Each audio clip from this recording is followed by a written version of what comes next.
ঢাকার Ashulia elevated expressway নির্মাণ কাজের কারণে স্থানীয় বাসিন্দাদের ড্রেনেজ ব্যবস্থা অচল হয়ে পড়েছে।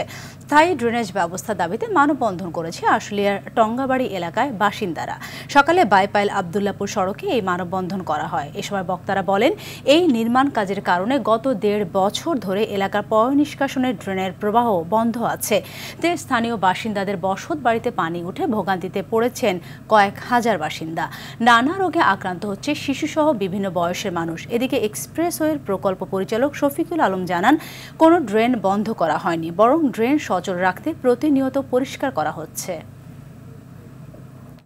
হাইওয়ে এলিভেটেড এক্সপ্রেসের রাস্তাটা করতেছে ভালো কথা, কিন্তু লক্ষাধিক লোকের বসবাসের দিকে তাকিয়ে তাদের ড্রেনেজ ব্যবস্থা অনতিবিলম্বে ব্যবস্থা করে তারপর তারা কাজ করলে ভালো হয় এবং সংশ্লিষ্ট কর্তৃপক্ষের আমি দৃষ্টি আকর্ষণ করি।